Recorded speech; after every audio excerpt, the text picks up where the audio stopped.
People like me, I was born in a very poor family. I never got a great education. I failed all the examinations. For what reason? I don't know. But later, I realized I don't have money, I don't have technology, I don't have a lot of good backgrounds. We have a rich uncle or something, no. The only thing I competed with my people, the young people, is let's compete for 10 years later. This is what I believe 10 years later will be happening. So everything I do for that goal, I know 10 years later, this thing is going to happen. So prepare for that. No idea works unless you're willing to roll up your sleeves, do the practice, invest the time, put in the effort, do the work. I think we've all observed a lot of people who they love reading the books, they love showing up at the courses, they do all the online training, and nothing ever changes. Well, it's because ideas don't work if you don't execute on them. So if you look at the great business builders, you look at any great performer, one thing that makes them great is their grit. One thing that makes them great is their hunger to practice. One thing that makes them great is they are willing to sacrifice. Today, people have no patience. We all want it right now, and people don't only not commit to mastery, but they rarely even find a real mentor or coach. They think they have all the answers, they try a few things, if it doesn't work, they run to something else. If you want a great jump in the quality of your life, an extraordinary jump in the quality of your life, you got to set yourself up to win. You got to set yourself up with a process that allows you to consistently grow, consistently enjoy your life, and consistently produce the results that you're really after. We're built for struggle, us human beings. You're not after the bubbles of bliss that Dostoevsky described in Notes from Underground. We're built to contend with the world. We're built to contend with reality. You want a challenge. And the best way that you can take on a challenge, because a challenge fortifies you. So you don't want to be secure, you want to be strong. And you get strong by taking on optimal challenges. And so you lay out your destiny in the world and you take the slings and arrows of fate. And you make yourself stronger while you're doing so. And you might fail and fortune might do you in. But it's your best bet. See, most people stop short of their dreams and park and get off the highway of life because of the rejections of life. You will always be rejected. It's no big deal. Jack Canfield said rejection is a myth. It's not like when somebody says no and then they slap you. No, it's just, to me, make no your vitamin. Get excited about the no. Why? Because every time someone says no, that brings you another step to a yes. You're getting closer. Trust me, you will win if you don't quit. You will win if you don't quit. Even a broke clock is right twice a day. The investment of belief in people, sowing seeds of belief. That's what makes you a leader. People say, what makes me a leader? Makes you a leader is your example. What makes you a leader is you investing belief and loving and caring about people. Any one of you in this moment could decide you're going to lead, because leadership is instilling something in someone that they don't see in themselves. Loving on them, believing them, seeing their giftedness. All of you, I don't care if you're loud or quiet, big here or small here, you could be a leader. The bottom line is you need to decide you want to lead. You've got to be willing to suffer for your vision. You've got to be willing to suffer to reach BIW, best in world. You've got to be willing to suffer the ridicule and laughter of your critics and your cynics to get to a place called world class. My message, it's a challenge, but it's an opportunity. And it's the opportunity for people like us.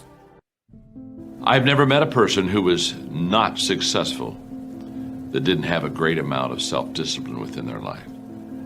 Self-discipline and being able to perform and being able to keep your life on schedule and being able to keep commitments and promises and meet deadlines is essential to success. None of us can afford to have a life that is controlled by someone else, or a life that is basically controlled by our emotions. I learned many years ago that there are two kinds of people. There's the type of person who says, I'm going to wait till I feel like it before I do it.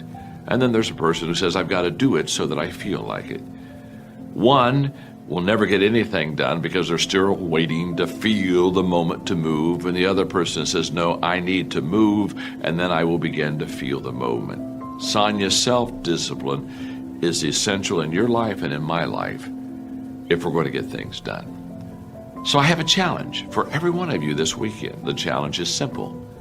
As you go through your weekend, and sometimes it's kind of hopefully an easier time of your week, ask yourself, am I practicing self-discipline in my life?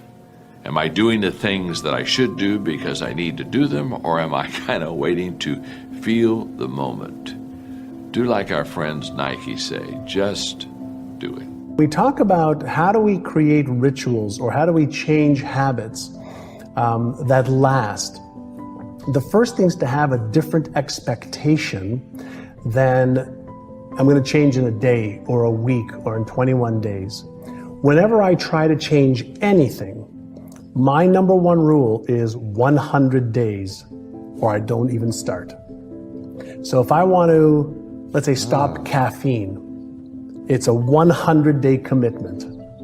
So first I make longer-term commitments, and then I design a plan to retrain my brain around the expectation of following through. I make pre-commitments in advance.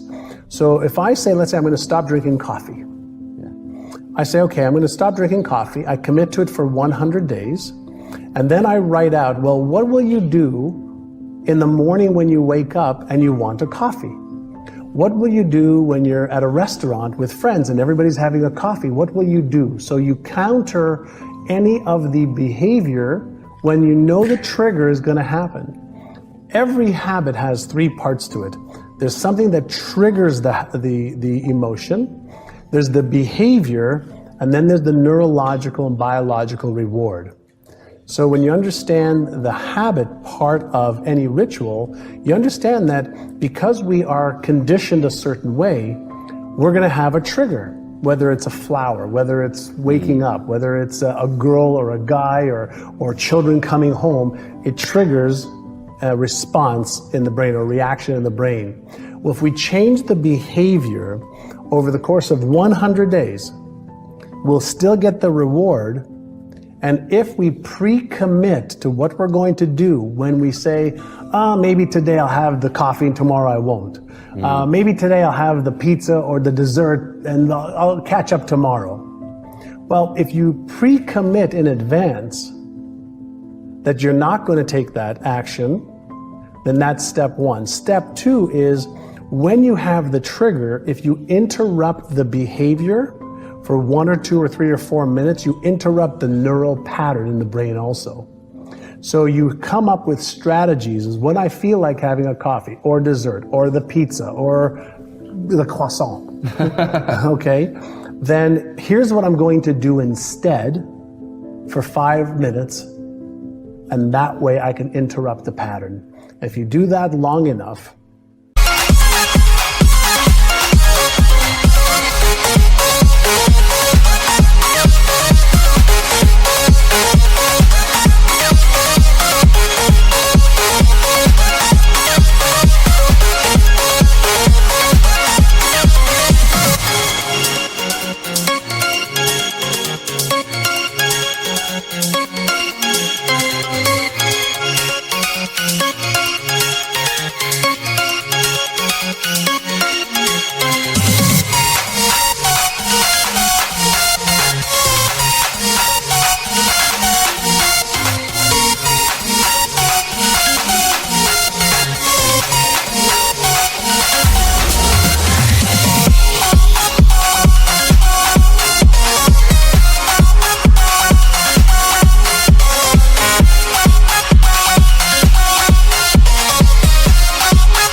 you'll start to develop a new neural pattern. You'll start to develop a new behavior. And if you do it for at least, 66 days, but preferably 100 days, you'll start to develop a new way of thinking and being and doing that will overshadow the other pattern in the brain. Very interesting. Yeah, so there's a psychology behind it, but there's also the neurological processes of the brain. And what happens is our brain doesn't like change. Yeah. So any time that there is change, The brain feels uncomfortable.